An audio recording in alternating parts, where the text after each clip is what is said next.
지금 전 세계 국가들, 그 중에서도 특히 유럽에 있는 나라들에서는 우리 한국 중고 무기들의 인기가 엄청납니다. 무슨 화보 같은 자연 환경에다 그래서 산타와 엘프들만 살 것 같은, 유럽 대륙에서도 제일 위쪽에 따로 떨어져 있어서 세상 평화로울 것 같은 그 북유럽이 최근 들어 엄청나게 급하게 무장을 하고 있는데, 그건 그들이 아무리 봐도 러시아가 절대로 우크라이나에서 멈출 것처럼 보이지 않기 때문입니다. 그래서 지난 약 200년 동안 스위스 같은 중립국 체제를 유지해오던 북유럽의 큰형 스웨덴도 지난 12월에 나토에 가입을 했고, 또 그때 북유럽 중에서도 러시아와 가장 가까이 붙어있는 핀란드 또한 나토에 가입을 하게 되면서 이미 올해 초부터 스웨덴과 핀란드에는 아예 미군과 미국의 전쟁 자원들이 들어가 주둔을 하면서 다가올 전쟁을 준비하고 있는 상황입니다. 특히 이 핀란드의 경우가 매우 흥미로운데, 또 그게 충분히 이해할 만도 한 것이, 원래 핀란드는 약 600년 동안 스웨덴의 지배 아래에 있다가 러시아가 1809년 스웨덴과의 전쟁에서 이기면서 그 전리품으로 가져가며 100년 이상 러시아의 지배하에 있다가 1917년 또 독립을 하고 난 이후에도 원래 핀란드 땅의 상당 부분을 아직도 러시아가 차지하고 있는 상황이기 때문에 러시아에 대한 핀란드 국민 정서는 매우 좋지 않습니다. 하지만 그렇다고 해도 러시아는 세계 2위 군사 강국인데다가, 또 여기 지도를 보시면 아시겠지만 사실상 러시아에게 있어서는 북쪽에 붙은 우크라이나나 마찬가지인 경우에다, 또 그래서 우크라이나가 서부 유럽에게 있어 그렇듯 러시아가 북유럽으로 밀고 들어가는 바로 그 관문에 있는 것 외에, 그런 러시아와 핀란드가 맞대고 있는 그 국경의 길이가 무려 1300km나 되기 때문에 이건 사실상 방어가 거의 불가능한 상황이어서, 핀란드는 그동안 최대한 러시아와 잘 지내려 노력하며 그들을 자극하지 않으려고 했는데, 작년 12월에 큰 결심을 한 후 핀란드가 러시아에 대해 할 수 있는 이 우주에서 가장 큰 도발인 바로 나토에 가입을 해버림으로써 이제는 절대 다시는 돌아올 수 없는 그 루비콘 강을 건너버린 상황입니다. 그래서 이제는 우크라이나 다음으로 폴란드가 아닌 그 대상이 핀란드가 되어도 전혀 이상할 게 없는 그런 위급한 상황이기 때문에, 그리고 또 나토에 가입을 했다고는 하지만 마냥 미국이나 나토만을 믿고 있을 수가 없기 때문에 최근 핀란드는 다급하게 무장을 강화하고 있는 상황입니다. 사실 핀란드의 이런 변화는 지난 2014년에 러시아의 1차 우크라이나 전쟁이 터졌을 때 이러다가 우리도 또 저렇게 되는 거 아니야? 하는 위기감을 갖게 되었고, 그래서 그 직후인 2016년에 정말 100년 만에 처음으로 미국산 무기들을 대량으로 구입하면서 러시아에 대해 처음으로 공격적인 태세를 취했던 것이 그 시작으로, 그러다가 작년 말에 나토에까지 가입을 해버리며 어찌 보면 이제는 러시아의 보복이 거의 예약되어 있는 상황이라고까지 볼 수 있습니다. 그래서 핀란드는 본격적으로 무장을 진행해 오고 있는데, 이번 우크라이나 전쟁에서 보면 쉽게 알 수 있듯 그들이 가장 중점을 두고 있는 증강 분야는 바로 야전 육군 전투력 강화, 다시 말하면 전차와 장갑차, 그리고 자주포로 구성된 재래식 지상 무기들입니다. 핀란드는 우리나라에서 삼성과 현대 그리고 하이닉스를 다 합한 것 같은, 또는 지금 대만의 TSMC와 같이 나라의 경제를 마치 소년 가장처럼 홀로 책임지고 있던 그 전설의 노키아가 사라져버리면서, 그렇다고 또 노르웨이처럼 갑자기 유전이 발견된 것도 없고 해서 나라에 돈이 별로 없는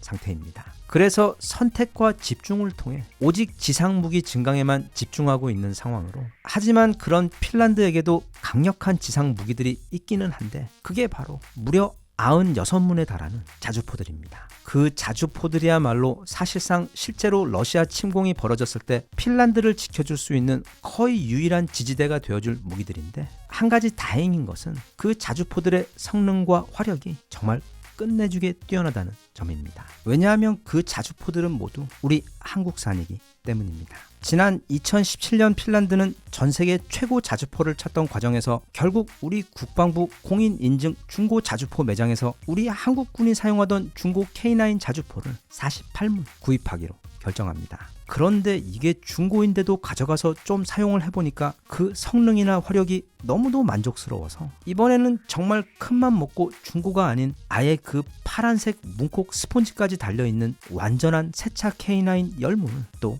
주문합니다. 그리고 곧이어 이제는 마치 K9 쇼핑 중독에 걸린 것처럼 다시 38문을 추가로 주문하여 핀란드는 이제 무려 96문의 K9 자주포를 갖춘 북유럽에서 가장 강력한 포병 육군력을 보유하게 되었는데, 이 모든 과정을 바로 옆에서 보고 있던 셈 많은 이웃들인 강고등어 노르웨이와 에스토니아도 한국 인증 중고 자주포 매장을 방문해 에스토니아 역시 핀란드처럼 처음에는 중고 K9을 12문 구입했는데 이게 또 한번 써보니까 워낙 좋다 보니 2020년에 무리를 해서 새 차로 12대를 추가 구입하게 됩니다. 그리고 그로부터 또 2년 후 에스토니아는 여기에서 추가로 또 12문을 구입하게 되며 결과적으로 총 36문의 K9을 운영하게 되었고, 얼마 전 전차 구입에서 막판에 우리에게 빅엿을 선물해 주었던 강고등어 노르웨이도 적어도 이 K9 자주포에 있어서는 흔들림 없는 충성심을 보이며 그때 많이들 보셨겠지만 그 아름다운 오로라 밤하늘 아래서 우리 K9 자주포들과 화보까지 찍으며 더없이 행복한 시간을 보내고 있습니다. 아마 많은 분들은 이게 무슨 현대 기아 인증 중고차 파는 것도 아니고 무슨 자주포를 중고로 거래하는 경우가 다 있냐며 놀랄 수도 있는데, 참고로 우리나라 자주포는 그게 중고든 새 차든 없어서 못 파는 물건에다 또 한번 구입하면 전부 다 죽을 때까지 소장하려고 하지 절대로 내놓지 않아 일단 시장에 나오는 그 중고 매물 자체가 아예 없는 초인기 레어 아이템이며, 간혹 나오더라도 그게 새 차보다 비싸지는 않더라도 거의 새 차와 동일한 수준의 가격으로 나오는 데다 나오는 순간 전부 다 그냥 싹쓸이 순식간에 판매 계약이 되어버리는 전 세계 자주포 시장의 아이돌 같은 아주 귀한 물건입니다. 게다가 유럽에서는 K9 유저들을 위한 아이돌 팬 모임도 있습니다. 심지어 그 명칭조차 유럽 K9 유저 그룹 미팅인데, K9을 구입해 사용하고 있는 나라들끼리 모여 친목과 정보도 나누는 뭐 그런 국가 단위 동호회 같은 것으로. 그런데 가장 최근인 지난 1월 말 해당 미팅이 있었던 곳이 바로 앞서 살펴본 핀란드의 수도 헬싱키였습니다. 여기에는 한국 포함 핀란드와 노르웨이, 에스토니아, 폴란드, 그리고 아시아 유럽인 호주와 또 미국까지 옵저버로 참석했고, 안타깝게도 이집트와 사우디는 너무 추워서 참석하지 못한 것으로 알려져 있으며, 그들은 이 팬 미팅에서 서로 지금 사용하고 있는 K9 자주포에 대한 의견들을 교환하고, 또 함께 참석한 한화에서는 일단 곧 유럽에다 K9 부품 및 수리 센터를 짓겠다는 매우 기쁜 소식을 전한 후 차세대 K9인 K9A2와 K9A3에 대한 따끈따끈한 비공개 자료들을 공개하며 향후 10년간 우리 K9이 얼마나 더 업그레이드 될 것인지에 대한 정보를 모임에 참석한 유럽의 K9 팬들과 함께 나누기도 했을 정도로 현재 우리 K9은 전 세계 자주포 시장에서 거대한 그리고 매우 탄탄한 팬덤을 지금 만들어 가고 있는 데다 아직 그 성능과 가성비에서 이렇다 할 경쟁자까지 아예 없는 상태라 현재 K9과 함께 우리나라 육군과 기술력의 자부심이자 전 세계 시장을 혼자 씹어먹고 있는 이 멋쟁이 K9이 앞으로 K9 A2, A3 개량을 통해 또 얼마나 더 무서운 괴물로 진화하게 될지, 또 그래서 전 세계 무기 시장에서 K9 중고들의 신차보다 더 비싸게 웃돈이부터 거래가 되는 그런 날이 오게 되는 건 아닌지 사뭇 궁금하고 기대가 됩니다.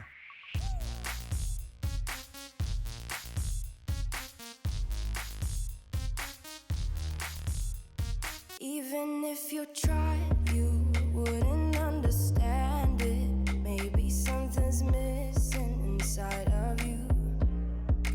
Just a